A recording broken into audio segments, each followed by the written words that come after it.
नमस्कार दोस्तों, मैं अतुल द्विवेदी स्वागत करता हूं आप सभी का सटीक नेटवर्क में। आगे बढ़ने से पहले आप सभी से एक छोटी सी अपील कि अगर आपको हमारे वीडियोस पसंद आते हैं तो कृपया हमारे वीडियोस को लाइक करें और चैनल को सब्सक्राइब करें। आज हम बात करने वाले हैं एक अभी सर्वे आया हुआ है सी वोटर का, जिसमें अलग-अलग प्रधानमंत्रियों को रेटिंग दी गई है और कौन से प्रधानमंत्री सबसे ज़्यादा लोकप्रिय हैं इस हिसाब से एक सर्वे आया गया है और सर्वे के ऊपर क्वेश्चन करना हमारा काम नहीं है। हम इसलिए इस बात को नहीं कह रहे हैं कि हम सर्वे के ऊपर कोई क्वेश्चन करना चाहते हैं क्योंकि जो भी तत्कालीन सर्वे होते हैं, वो हमेशा जो है तो जो प्राइम मिनिस्टर उस समय पे होते हैं, ज़्यादातर उनसे रिलेटेड होते हैं और उन्हीं के बारे में ज़्यादा रेटिंग दी जाती है। और अगर आप इस सर्वे को जाकर के देखेंगे तो नरेंद्र मोदी सबसे ऊपर, फिर मनमोहन सिंह, फिर उसके बाद वाजपेयी जी, उसके बाद फिर बाकी प्राइम मिनिस्टर्स आते हैं और करीब-करीब 5-7% के आसपास जवाहरलाल नेहरू का नंबर आता है।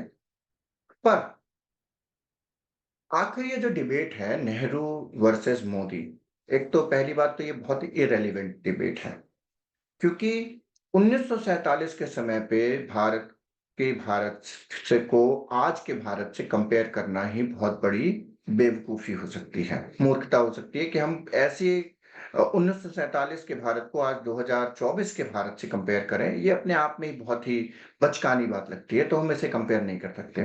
दूसरी बात, जवाहरलाल नेहरू की मृत्यु जो है 1964 में हो गई थी। अब मुझे तो पता नहीं कि 1964 में कोई ऐसा व्यक्ति हो जो कि 20 साल की उम्र का हो और उसने अपने ओपिनियंस इस बारे में दिए हों कि जिसने जवाहरलाल नेहरू के समय का शासन देखा हो, ऐसा कोई व्यक्ति तो हमें पता नहीं है। लोगों ने ज़्यादातर जो है तो अगर कुछ बुजुर्ग लोग होंगे तो उन्हें इंदिरा गांधी जी का शासन याद होगा और अगर हमारे जैसे यंग लोग होंगे तो उन्हें शायद मनमोहन सिंह जी का कार्यकाल याद होगा, कुछ लोगों को नरसिम्हा राव का याद होगा और कुछ लोगों को अटल बिहारी वाजपेयी, मनमोहन सिंह, मोदी जी का याद होगा और आज के जो 20-25 साल के बच्चे हैं, उन सबको नरेंद्र मोदी का कार्यकाल याद होगा। तो ये जो रेटिंग है, ये जो कंपैरिज़न है, ये अपने आप में ही बेमानी है। फिर भी लोगों के बीच में इस बात को पहुँचाना बहुत ज़रूरी है कि आखिर दोनों के बीच में अगर कंपैरिज़न किया जाए, तो हमें सबसे पहले ये समझना पड़ेगा कि दोनों जब प्राइम मिनिस्टर बने, तो उनके सामने चैलेंजेस क्या थे, ठीक है? इसको डेटा पॉइंट से समझने की कोशिश करेंगे और अलग-अलग पॉलिटिकल इश्यूज़ से समझने की कोशिश करेंगे। कि चैलेंजेस क्या थे, उन्होंने एक्शन क्या लिए और वो किस हद तक इसमें सक्सेसफुल हुए। तो सबसे पहले हम बात करेंगे आज जवाहरलाल नेहरू के विषय में। अब जब पंडित जवाहरलाल नेहरू प्रधानमंत्री बने 1947 में और फिर बाद में 1952 में जाकर के वो चुनाव जीत करके प्रधानमंत्री बने, तो उनके सामने जब प्रधानमंत्री बने तो सबसे पहला जो सबसे बड़ा प्रॉब्लम था वो था पार्टीशन जो हुआ था और कम्युनल वायलेंस। कम्युनल वायलेंस की वजह से करीब 14 मिलियन लोग, लगभग 1.5 करोड़ के आसपास लोग थे जो कि डिस्प्लेस हुए थे पार्टीशन के समय में, इस तरफ से उस तरफ या उस तरफ, इस तरफ से उस तरफ या उस तरफ से इस तरफ। और अगर एस्टिमेट तो अभी कोई पता नहीं है कि कम्युनल वायलेंस में कितने लोगों की मृत्यु हुई, लेकिन ये फिगर कुछ भी करीब 10 लाख से 20 लाख लोगों के आसपास हो सकता है ये फिगर। तो आप समझ सकते हैं कि कम्युनल टेंशन जो थी 1947 में जब भारत आज़ाद हुआ, उस समय हाईएस्ट थी। और अगर आपको पता हो तो एक और बात आपको बता देता हूँ कि जब देश आज़ादी की जश्न में डूबा हुआ था, उस समय पे महात्मा गांधी जो है, अलग-अलग जगहों पे जा कर के कम्युनल टेंशन को कम करने की कोशिश कर रहे थे। कम्युनल वॉयलेंस हिट एरियाज़ में जा कर के वहाँ पे कोशिश कर रहे थे कि कम्युनल वो टेंशन कम हो।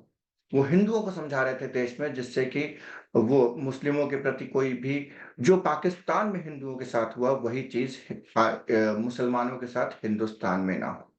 बेसिकली उनका कहना था कि जो अत्याचार, जिस तरीके से मार-काट पाकिस्तान से आने वाले हिंदुओं के साथ हुई और पाकिस्तान में हिंदुओं के साथ हुई, वो हिंदुस्तान में दोहराई ना जाए और उसे कैसे कंटेन किया जा सके। तो ये था पार्टीशन और कम्युनल वॉयलेंस। उसके बाद इकोनॉमी की बात करता हूँ मैं। अगर इकोनॉमी की बात की जाए तो हमारी इकोनॉमी उस समय थी 2.7 लाख करोड़, लगभग 3% वर्ल्ड की जीडीपी का हिस्सा था हमारा। करीब 27 से 28 करोड़ हमारी पॉपुलेशन थी और जो पर कैपिटा इनकम थी वो मात्र ₹249 प्रति ईयर थी 1947 में। उसके बाद 70% जो पॉपुलेशन थी वो एग्रीकल्चर पे डिपेंडेंट थी और वो एग्रीकल्चर डिपेंडेंट थी पर मॉडर्न टेक्नोलॉजी ना होने की वजह से। जो मॉडर्न टेक्निक्स जो है तो यूरोप या फिर अमेरिका और ऐसी कंट्रीज में यूज हो रही थी, उस टेक्निक के ना होने की वजह से भी हमारे देश में लोग भूखे मरते थे और कई सारी जगह पे अकाल, सूखा ये सारी चीज़ों की बहुत ज़्यादा समस्या उस समय हुआ करती थी। अगर आप इतिहास पढ़ेंगे तो आपको अगर इंटरेस्ट है तो आप ज़रूर इस बारे में पढ़ें कि आखिर 1947 से का जो भारत था, वो कैसा था? और हम कोशिश करेंगे कि एक वीडियो इस पे ही बनाएँ कि 1947 के भारत की क्या स्थिति थी। फूड शॉर्टेज की बात की जाए तो अगर देखा जाए तो इन फूड ग्रेन्स जो थे वो पर कैपिटा की 1360 कैलोरी की पर डे की रिक्वायरमेंट होती है, लेकिन हम उससे काफ़ी कम जो है तो हमारे दो देश में जो है तो फूड सप्लाई थी। अगर आपको एक और बात बता दूँ कि बंगाल में जो अकाल आया था 1943 का, उसमें कहा जाता है कि लगभग 20 से 30 लाख लोगों की मृत्यु हुई थी। तो आप इस 1943 की ये बात कर रहा हूँ मैं, आज़ादी के जस्ट पहले। तो आप समझ सकते हैं कि फूड शॉर्टेज कितना बड़ा प्रॉब्लम था, जबकि हमारी आबादी का 70% हिस्सा सिर्फ एग्रीकल्चर रिलेटेड जो बिज़नेस होते हैं और एग्रीकल्चर में या खेती-किसानी करते थे या उसी से रिलेटेड कामों में जुड़े हुए थे। इसके बाद जो सबसे बड़ा प्रॉब्लम था कि 565 प्रिंसली स्टेट्स थे। जब देश आज़ाद हुआ तो ब्रिटिश गवर्नमेंट ने ये कहा कि जो भी देश भारत से आज़ाद रहना चाहते हैं, जो उस समय की रियासतें थीं, वो रियासतें जो थीं, वो भारत से अलग रह सकती हैं। तो इस तरीके की 565 जो प्रिंसली स्टेट थी, उनके इंटीग्रेशन का काम नेहरू जी की सरकार ने किया था। और इसमें बहुत बड़ा श्रेय जो है सरदार वल्लभ भाई पटेल को दिया जाता है कि उन्होंने डिप्लोमेसी के थ्रू या अपने फ़ोर्स के थ्रू या किसी भी तरीके से डिप्लोमेसी, फ़ोर्स और हर तरीके गवर्नमेंट के जो वो हो सकते हैं अरेंजमेंट्स हो सकते हैं या ट्रीटीज़ हो सकती हैं, उसके बेसिस पे उन्होंने 565 प्रिंसली स्टेट्स को मिलाया था। इसके बाद बताऊँ अगर बात करें तो हैदराबाद स्टेट जो कि सबसे बड़ा प्रिंसली स्टेट था और इसकी पॉपुलेशन लगभग 16.34 मिलियन थी 1947 में। लगभग 1 डेढ़ करोड़ से ज़्यादा उनकी पॉपुलेशन थी। उस समय उस प्रिंसली स्टेट को भी जो है तो भारत में विलय करवाया गया और ट्रीटी साइन करके भारत के साथ वो आ गए। अगर इंफ्रास्ट्रक्चर की बात की जाए तो इंफ्रास्ट्रक्चर इंडिया के पास मात्र 55,000 किलोमीटर की जो रेल लाइन थी और 4 लाख किलोमीटर के रोड थे उस समय पे। उसके बाद इंडिया के पास मात्र 1500 मेगावाट की पावर सप्लाई थी 1947 में। मतलब आप समझ सकते हैं कि 1500 मेगावाट तो आजकल मुझे लगता है कि सिर्फ दिल्ली की इससे ज्यादा होंगी, अगर मैं गलत नहीं हूं तो। अब लो लिटरेसी रेट की बात करते हैं कि अभी तक हमने समझा इकोनॉमी एग्रीकल्चर के हिसाब से। अब लो लिटरेसी रेट के हिसाब से देखा जाए तो इंडिया की जो ओवरऑल लिटरेसी रेट थी वो मात्र 12% थी और अगर फीमेल लिटरेसी रेट की बात की जाए तो वो 8% से भी कम थी। उसके बाद मात्र there were around only 18 universities, 18 universities थी और 496 कॉलेज थे पूरे देश में, जहां पे पॉपुलेशन जो थी हमारी करीब करीब 35 करोड़ के आसपास थी। ये फिगर कहीं 28 करोड़ कहीं कुछ में दिखता है, तो करीब हम मान के चलते हैं कि 35 करोड़ के आसपास थी। हेल्थ क्राइसिस की अगर बात की जाए तो हमारी जो लाइफ एक्सपेक्टेंसी थी, मतलब लोगों की मृत्यु दर जो थी वो 32 एवरेज जो एज तक लोग जीते थे, जिंदा रहते थे, वो मात्र 32 साल थी। आप समझ सकते हैं कि 32 साल की जो एज थी उनकी। और इसके बाद इन्फेंट मोर्टेलिटी की बात की जाए, मतलब छोटे बच्चे जो पैदा होते ही मर जाते हैं या कुछ दिनों में ही मर जाते हैं, वो थी 160 डेथ्स पर 1000। मतलब 1000 अगर बच्चे पैदा होते थे तो उनमें से 160 मर जाते थे।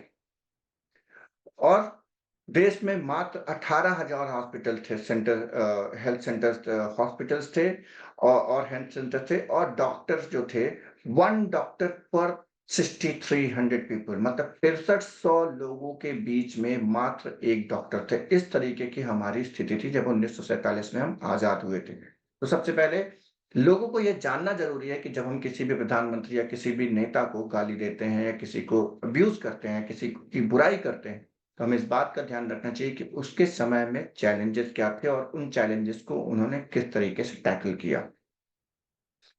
अब देखते हैं कि उन्होंने आखिर इसको एक्शन क्या लिया। पार्टीशन और कम्युनल वायलेंस को हैंडल करने के लिए उन्होंने रिफ्यूजी रिहैबिलिटेशन कैंप्स बनवाए, ठीक है? जहाँ पर लोगों को, जो भी रिफ्यूजी थे, जो पाकिस्तान से या बांग्लादेश, आज का बांग्लादेश उस समय का ईस्ट पाकिस्तान था, वहाँ से जो लोग आते थे, उन सबके रहने के लिए, खाने के लिए, गवर्नमेंट जॉब्स के लिए और खाने-पीने की व्यवस्था करने के लिए उन्होंने रिहैबिलिटेशन कैंप्स का गठन करवाया। फिर उन्होंने सेक्युलरिज़्म को प्रमोट किया, जिससे कि हमारे देश में कम्युनल हार्मनी बनी रहे। हिंदू, मुसलमान, सिख, ईसाई, इस तरीके के जो दंगे होते थे वो ना हों। और इसके लिए उन्होंने कई सारी चीज़ें ऐसी की जिससे कि गवर्नमेंट जो है तो किसी रिलीजियस प्रोग्राम में जाने से वो मना करते रहे, किसी भी रिलीजियस प्रोग्राम में ना जाते रहे। और एक और बहुत बड़ा फैक्टर था कि ये सब रीज़न्स थे। एक और बड़ा फैक्टर ये था कि वो खुद जो है ये प्रेज़ेंट करना चाहते थे कि जो गवर्नमेंट है, वो सेक्युलर है और गवर्नमेंट किसी भी तरीके के रिलीजियस प्रोग्राम में ना शामिल होकर के वो ये नहीं दिखाना चाहते थे कि ये हिंदू गवर्नमेंट है या हिंदू गवर्नमेंट है, तो इसलिए मुसलमान इससे डरें। तो वो चाहते थे कि जो माइनॉरिटीज़ हैं देश की, वो कंफर्टेबल महसूस करें और यहाँ पर आसानी से रह सकें। इसके बाद अगर हम बात करें तो इकोनॉमिक इंस्टेबिलिटी को हैंडल करने के लिए उन्होंने 5 ईयर प्लान्स बनाए, जो कि पहले 5 ईयर प्लान जो थे वो 1951 से 1956 तक चले, जो कि एग्रीकल्चर, इरिगेशन और एनर्जी से रिलेटेड थे।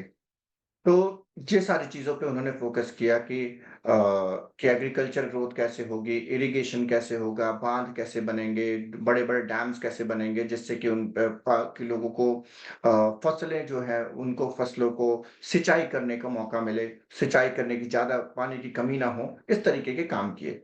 इंडस्ट्रियलाइज़ेशन के हिसाब से बात की जाए तो बहुत सारे पीएसयूज़ बनाए उन्होंने, सेल, भेल, इस तरीके की पीएसयूज़ बनाए। फूड शॉर्टेज के लिए उन्होंने ग्रीन रेवोल्यूशन को प्रमोट करने की बात करी, ठीक है? लैंड रिफॉर्म्स लेकर के आए। लैंड रिफॉर्म्स का एक बहुत बड़ा बहुत बड़ा प्रॉब्लम उनको ये झेलना पड़ा कि उन्होंने जमींदारों से, जो बड़े-बड़े जमींदार थे, उनसे जो ज़मीनें थीं, उनसे ले-लेकर के छोटे लोगों के, छोटे किसानों को ज़मीनें बाँटी गईं और इससे उन्हें बहुत ज़्यादा बैकलैश भी झेलना पड़ा, क्योंकि एक कम्युनिटी है, जिसके पास ये सारी लैंड हुआ करती थी, ठीक है? और उनके पास से जब ये लैंड जाने लगी तो उन्हें बुरा लगने लगा, क्योंकि उनकी ज़िम्मेदारी जो है, वो इम्पैक्ट होने लगी इस बात से। एग्रीकल्चर डेवलपमेंट के हिसाब से बात की जाए तो 5 ईयर प्लान जो बनाए गए, जो कि एग्रीकल्चर फोकस थे। फूड ग्रेन्स की सिक्योरिटी की बात करी गई, किस तरीके से कैसे स्टोरेज बनाया जाए जिससे कि फूड जो ग्रेन्स है वो सड़े नहीं, इस तरीके के प्रोग्राम्स बनाए उन्होंने। उसके बाद इंटीग्रेशन जो था प्रिंसली स्टेट्स का, जो 565 प्रिंसली स्टेट थे, मिलिट्री एक्शन के थ्रू, डिप्लोमेसी के थ्रू और अलग-अलग ट्रीटीज़ के थ्रू जो है तो उन्होंने बनाया। इसका एक बहुत बड़ा एग्ज़ाम्पल था ऑपरेशन पोलो, जो कि हैदराबाद के लिए किया गया था। उसके बाद कॉन्स्टिट्यूशनल रिफॉर्म जो था, कॉन्स्टिट्यूशन अडॉप्ट किया गया 1950 में, जिसमें सभी वर्गों के लिए कुछ ना कुछ था और सबसे बड़ी बात कि भारत एकमात्र देश है दुनिया का जिसने आज़ादी के साथ ही 18 वर्ष से ऊपर के हर एक व्यक्ति को वोटिंग राइट्स मिले। दुनिया में ऐसा कोई देश नहीं है जहाँ पर आज़ादी के साथ ही 18 वर्ष से ऊपर के हर एक व्यक्ति को वोटिंग राइट्स रहे हों। तो भारत पहला ऐसा देश बना था जिसने आज़ादी के साथ ही सभी को बराबर के अधिकार दिए। और 1947 से, माफ़ कीजिएगा, 1950 से जब से हमने कॉन्स्टिट्यूशन को एक्सेप्ट किया, तभी से बिना किसी भेदभाव के, कास्ट, रिलिजन, इकोनॉमिक स्टेटस, किसी के बेसिस पे बिना भेदभाव के, जेंडर न्यूट्रल जो है तो हमारे वोटिंग राइट्स मिले, जिससे कि सभी लोग वोट दे करके सरकार चुन सकें। इंफ्रास्ट्रक्चर डेवलपमेंट के लिए कई सारे प्रोजेक्ट्स थे उनके समय पे, जैसे भाखड़ा नंगल डैम एक बहुत बड़ा एग्जांपल है। फिर इंडस्ट्रियल सिटीज बनाई गई, भिलाई, दुर्गापुर जैसी सिटीज को के ऊपर ध्यान दिया गया, जिससे यहाँ पे इंडस्ट्रियल डेवलपमेंट हो सके। फिर हायर एजुकेशन इंस्टीट्यूशंस जो हैं, आईआईटीज, एम्स, ऐसी इंस्टीट्यूशंस की गठन किया गया। हाँ, इनके लिए इंफ्रास्ट्रक्चर पहले से अवेलेबल था, लेकिन इनको स्ट्रक्चराइज करना और उस लेवल की एजुकेशन को प्रोवाइड करवाने की जिम्मेदारी उठाना जो कि इंटरनेशनल स्टैंडर्ड्स की हो सके। फिर उन्होंने यूनिवर्सिटी ग्रांट कमीशन की एस्टैब्लिशमेंट की 1956 में, उनकी सरकार में, जिसकी वजह से यूनिवर्सिटीज का रेगुलेशन उनकी हायर एजुकेशन को ध्यान में रखना, क्या सिलेबस होना चाहिए, क्या पढ़ाई होनी चाहिए, किस तरीके से हम दुनिया में जो पढ़ाई हो रही है उसके हिसाब से हम मैच कर सकें। उसके बाद कल्चरल इंस्टीट्यूशंस बनाए गए उनके समय पे, जैसे साहित्य अकेडमी, ललित कला अकेडमी, संगीत नाटक अकेडमी। तो इस तरीके के भी जो कल्चरल इंस्टीट्यूशंस थे उनको भी बढ़ावा दिया गया। हेल्थ रिफॉर्म्स की बात करें अगर, तो एक्सपेंशन ऑफ हेल्थ इंफ्रास्ट्रक्चर जो था उनके टाइम पे बहुत हुआ। आप अगर देखेंगे तो लगभग जो शहर के जो भी शहर थे, बड़े शहर थे, उन सब जगह पे जिला अस्पतालों की खोले गए उनके जमाने में। और ये काम आगे चलता ही रहा। तो इस तरीके के उनके डेवलपमेंट के हेल्थ रिफॉर्म्स भी लेके आए। फिर उसको उन्होंने फैमिली प्लानिंग को बहुत बढ़ावा दिया, जिससे कि पॉपुलेशन ग्रोथ रेट को कंट्रोल किया जा सके। जो उसमें वो बहुत सक्सेसफुल नहीं हुए, क्योंकि हमारे देश की पॉपुलेशन लगातार बढ़ती रही और आज आप जानते हैं कि हम लगभग 150 करोड़ पहुँचने वाले हैं। कुछ ही सालों में पहुँच जाएँगे, 140 करोड़ के ऊपर तो हम हो चुके हैं। फिर फॉरेन पॉलिसी और अगर इंटरनेशनल रिलेशन हो चुके हैं। फिर फॉरेन पॉलिसी और अगर इंटरनेशनल रिलेशन की बात की जाए, तो नॉन अलाइनमेंट मूवमेंट जो थे वो उसके एक तरीके से मुखिया थे। कोल्ड वॉर के समय पे ना तो वो रशिया के साथ ना ही किसी के साथ में अलाई किए, और नॉन अलाइंड जो कंट्रीज थी उनके मुखिया के तौर पे भारत उभरा। नेहरू जी के रिलेशन जो थे रशिया, इंग्लैंड, यूएस, हर कंट्री से उन्होंने अच्छे डिप्लोमेटिक रिलेशन बिठाए, जिसके फायदे आप इस बात से समझ सकते हैं कि पहला जो न्यूक्लियर रिएक्टर जो हमने बनाया था, पूल रिएक्टर शायद उसे कहते हैं, उस समय पे भी जो है तो इंटरनेशनल कम्युनिटी के लोगों के हेल्प लेकर के वो रिएक्टर बनाया गया था। और हाँ, भारत जो है तो पहला न्यूक्लियर रिएक्टर बनाने में सक्सेसफुल रहा था। तो आप समझ सकते हैं कि ये सारे जो चैलेंजेस थे वो बहुत ही बेसिक लेवल के चैलेंजेस थे, और इतनी बड़ी कंट्री में विथ मिनिमम रिसोर्सेज, आपके पास फंड नहीं है, आपके पास टेक्नोलॉजी नहीं है, आपके पास उस तरीके के माइंड भी नहीं है, जो उस तरीके के इतने सारे लोग भी नहीं है, ना डॉक्टर ना इंजीनियर की कोई फौज नहीं है आपके पास, जो जिसके बेसिस पे आप जो है तो हर तरीके का डेवलपमेंट कर सकें। वहीं अगर मोदी जी की बात की जाए, जब मोदी जी प्राइम मिनिस्टर बने तो सबसे पहले समझने की कोशिश करते हैं कि उनके समय पे चैलेंजेस क्या थे। मोदी जी जब प्राइम मिनिस्टर बने तो हाई इन्फ्लेशन रेट एक बहुत बड़ा प्रॉब्लम था। महँगाई, बढ़ती हुई महँगाई एक बहुत बड़ा प्रॉब्लम था।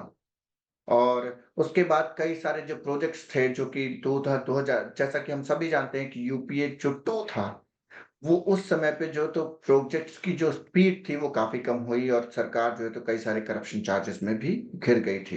जिसकी वजह से कई सारे प्रोजेक्ट्स थे जो ब्यूरोक्रेटिक डिले और रेगुलेटरी और कई सारी वजहों से, इन्वेस्टमेंट्स की वजह से रुके हुए थे।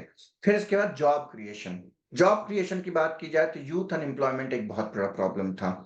और अभी आप समझ ही रहे होंगे कि यूथ अनएम्प्लॉयमेंट अगर उस समय प्रॉब्लम था, तो आज ये प्रॉब्लम नहीं, ये बहुत बड़ा एक हमारे सामने जायंट खड़ा हुआ है, जो कि अनएम्प्लॉयमेंट का एक जायंट खड़ा है, और जो कि अभी भी एक सबसे बड़ा मुद्दा इस समय पे अगर कोई बना हुआ है, तो वो है अनएम्प्लॉयमेंट।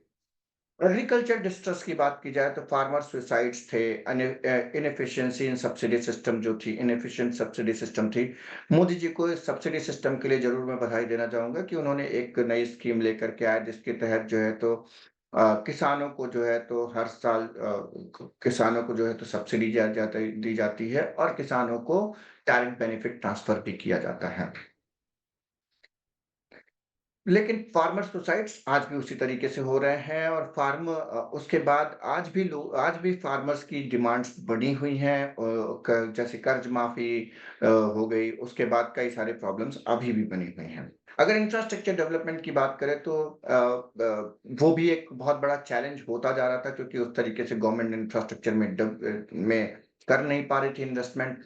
और सबसे बड़ा जो मोदी जी की सरकार का अचीवमेंट मुझे लगता है वो है एनर्जी सेक्टर से जुड़ा हुआ, जहां पर उन्होंने रिन्यूएबल एनर्जी को काफी प्रमोट किया। विंड एनर्जी और सोलर से रिलेटेड जितनी भी चीजें हैं, सोलर प्लांट्स एस्टेब्लिश करना अलग अलग शहरों में, इसको बहुत ज्यादा प्रमोट किया गया और ये सबसे बड़ा अचीवमेंट कहा जा सकता है। अगर अब देखा जाए करप्शन, अगर हम सबको याद होगा कि आज से 10 साल पहले या 12 साल पहले सबसे बड़ा मुद्दा जिसके बेसिस पे सरकार गिरी थी वो था करप्शन। मतलब अन्ना हजारे का आंदोलन सभी को याद होगा। ऑल्दो आज उन करप्शन के मुद्दों में कोई जेल में नहीं है। आपको इस बात को समझना होगा कि उस करप्शन के मुद्दों में शायद ही कोई पॉलिटिशियन, कोई भी ऐसा कोई व्यक्ति जेल में हो। और चाहे वो 2G हो। अब कॉमनवेल्थ गेम्स का भी का भी हमें देखना पड़ेगा। कॉमनवेल्थ गेम्स घोटाले का जो केस था उसमें कलमाड़ी जी जो जेल गए थे, तो उनके केस का क्या हुआ, अभी उसके ट्रैक पे मैं तो नहीं हूँ। लेकिन इतना ज़रूर कहा जा सकता है कि जितने भी करप्शन के बहुत सारे मुद्दे थे, सीएजी की रिपोर्ट्स जिनके बेसिस पे कहा जाता है, तो आज वो भी बहुत क्वेश्चनेबल हैं क्योंकि जो विनोद राय जिन्होंने सीएजी की वो रिपोर्ट बनाई थी, वो आज बीजेपी में हैं, तो लोग कहते हैं कि शायद वो बीजेपी के लिए काम कर रहे थे। हाँ, हो भी सकता है, कुछ कहा नहीं जा सकता है, पॉलिटिकल कॉन्स्पिरेसी भी हो सकती है। फॉरेन पॉलिसी के जो चैलेंजेस थे तब भी थे, आज भी हैं। हमारे यहाँ रीजनल अगर देखा जाए तो फॉरेन पॉलिसी के हिसाब से नेपाल से हमारे बांग्लादेश से इस समय बांग्लादेश में अभी सरकार पलट गई है। और जिस तरीके की सरकार वहां बनेगी पता नहीं वो कितना इंडिया फ्रेंडली होगी। और श्रीलंका जो है तो चाइना के काफी करीब जा चुका है। उसी तरीके से पाकिस्तान और चाइना तो हमारे लिए एक रीजनल चैलेंज बहुत बड़ा प्रेजेंट करते ही हैं। तो इस तरीके की काफ़ी चैलेंजेज़ हैं जो हम फेस कर रहे हैं। उसके बाद इंटरनेशनल रिलेशन में हमारे इज़राइल से रिश्ते अच्छे हुए, लेकिन हमने जो स्टैंड इज़राइल के सपोर्ट में लिया, वो पैलेस्टीन के हिसाब से और जो इस्लामिक वर्ल्ड है उसके हिसाब से जो इस्लामिक कंट्रीज़ हैं, उनसे हमारे कैसे रिलेशन इम्पैक्ट हो रहे हैं, वो भी एक बहुत बड़ा कंसर्न हो सकता है। तो इसके बाद आता है सोशल इशू जैसे कम्युनल टेंशन। कम्युनल टेंशन के बारे में बात क्या करना। आपने पूरा का पूरा ये 2024 का चुनाव देखा है, मोदी जी के भाषण देखे हैं, तो कम्युनल टेंशन कहीं से कहीं तक कम नहीं हुआ। सोशल इनइक्वालिटी बहुत तेजी से बढ़ रही है, अभी भी बढ़ रही है और तब भी चैलेंज था और आज वो चैलेंज बहुत बड़ा बढ़ चुका है। कम्युनल टेंशन थी, आज बहुत ज्यादा बढ़ चुकी है। अब अगर देखा जाए एडमिनिस्ट्रेटिव रिफॉर्म्स, जो कि एक बहुत बड़ा अचीवमेंट मोदी जी का रहता है। एडमिनिस्ट्रेटिव रिफॉर्म में उन्होंने जो है तो लाइसेंस राज को खत्म करने की कोशिश की है। जो फॉर्म पहले 30-30, 40-40 पन्ने के हुआ करते थे, उन फॉर्म के साइजेस को कम किया गया है। और लाइसेंस रिक्वायरमेंट जो थी, जितने भी अप्रूवल्स हुआ करते थे, उन अप्रूवल्स को भी स्मूथ करने की कोशिश की है। हेल्थ केयर एंड एजुकेशन में अगर देखा जाए तो हेल्थ केयर के सेक्टर में और एजुकेशन सेक्टर के ऐसे कोई सिग्निफिकेंट चैलेंजेस नहीं थे। और अगर देखा जाए तो उसी तरीके से जैसे थे वैसे बने हुए हैं। इनफैक्ट एजुकेशन सेक्टर में जो एक्सपेंडिचर है गवर्नमेंट का वो घटा ही है। अब देखते हैं इकोनॉमिक रिफॉर्म। इकोनॉमिक रिफॉर्म में सबसे बड़ा जो था वो मेक इन इंडिया इनिशिएटिव था, जिसके तहत मोबाइल के जो असेंबलिंग है, मैन्युफैक्चरिंग नहीं होती है हमारे देश में। मैंने मोबाइल की ज्यादातर असेंबली होती है हमारे देश में, तो मोबाइल असेंबली के कई सारे प्लांट्स देश में जो आए हैं। और उसके बाद IBC insolvency and bankruptcy code लेके आया, जिससे कि जो टाइम बाउंड मैनर पे इंसॉल्वेंसीज हैं उनको बैंक के जितने भी लोन से रिलेटेड जो प्रॉब्लम्स हैं उन सबको हैंडल करने के लिए टाइम बाउंड मैनर के लिए आईबीसी कोड लेकर के आई गवर्नमेंट। फिर डिमोनेटाइजेशन लेके आई। डिमोनेटाइजेशन पता नहीं सक्सेसफुल था नहीं था, ये डिबेटेबल है। डिमोनेटाइजेशन ने कई सारी एमएसएमई और जो हमारी एक पैरेलल इकोनॉमी चलती थी, कैश इकोनॉमी, उसको बहुत तेजी से इम्पैक्ट किया। आप समझ सकते हैं कि कोई अगर कंपनी है और वो 6 महीने तक, जो कि कैश ड्रिवन है, और वो 6 महीने तक उसके पास कैश फ्लो खत्म हो जाएगा, तो वो कितना बड़ा प्रॉब्लम हो सकता है। डिजिटल इंडिया का एक इनिशिएटिव लिया उन्होंने। जॉब क्रिएशन के मामले में मैंने आपको बताया कि जॉब क्रिएशन एक समस्या थी और आज एक बहुत बड़ा समस्या का भी बड़ा रूप लेकर के जायंट राक्षसी स्वरूप लेकर के वो हमारे सामने खड़ा हुआ है। इसके बाद अगर बात की जाए तो एग्रीकल्चर रिफॉर्म में प्रधानमंत्री फसल बीमा योजना आई, सॉइल हेल्थ कार्ड स्कीम आई और नेशनल एग्रीकल्चर मार्केट बनाने की कोशिश की गई, ऑनलाइन ट्रेडिंग प्लेटफॉर्म बनाया गया एग्रीकल्चरल कम्युनिटीज के लिए, जिससे कि लोग किसानों को बेहतर प्राइस मिल सके। इंफ्रास्ट्रक्चर सेगमेंट में अगर देखा जाए तो सबसे सिग्निफिकेंट जो है तो डेवलपमेंट हुआ, भारतमाला प्रोजेक्ट बनाया गया, उसके बाद सगरमाला प्रोजेक्ट, प्रधानमंत्री आवास योजना, स्मार्ट सिटीज के बारे में भी कहा गया था, बट आज वो 100 स्मार्ट सिटीज जिनकी बात हुई थी, वो कहाँ है, उनकी स्थिति क्या है, क्या स्मार्ट हुआ उन सिटीज में, ये कह पाना थोड़ा सा कठिन है। फिर उसके बाद जो है तो direct benefit transfer, Jan Dhan योजना, आधार जो कि यूपीए के समय पे चालू हुआ था, आधार को और बेहतर किया गया और डायरेक्ट बेनिफिट ट्रांसफर स्कीम में उसका इफेक्टिव इस्तेमाल किया गया। फॉरेन पॉलिसीज के बारे में भी हम बात कर चुके हैं। सोशल रिफॉर्म्स के बारे में हम बात कर चुके हैं। सोशल रिफॉर्म्स की अगर हम बात करें तो स्वच्छ भारत योजना, उज्ज्वला योजना, आयुष्मान भारत इस और स्वच्छ भारत मिशन जो प्रोग्राम्स हैं, ये सबसे अच्छे प्रोग्राम्स में गिना जा सकता है जो नरेंद्र मोदी सरकार में हुए हैं। स्वच्छ भारत मिशन जिसने लोगों में स्वच्छता और शहर की जो क्लीनिंग होती है उस पे ध्यान देने की कोशिश की है। अभी भी हम उस पे बहुत पीछे हैं, लेकिन इनिशिएटिव बहुत अच्छा है। आगे जाकर के इसके बहुत सारे फायदे हो सकते हैं। आयुष्मान भारत की अगर बात की जाए तो डायरेक्ट सभी लोगों जो लोग हैं, लार्जेस्ट हमारा जो है तो जो पुअर वल्नरेबल फैमिलीज होती है, मतलब गरीब जो तबका होता है, उसके लिए आयुष्मान भारत एक बहुत ही अच्छी स्कीम थी और ये दुनिया की सबसे बड़ी हेल्थ इंश्योरेंस स्कीम है।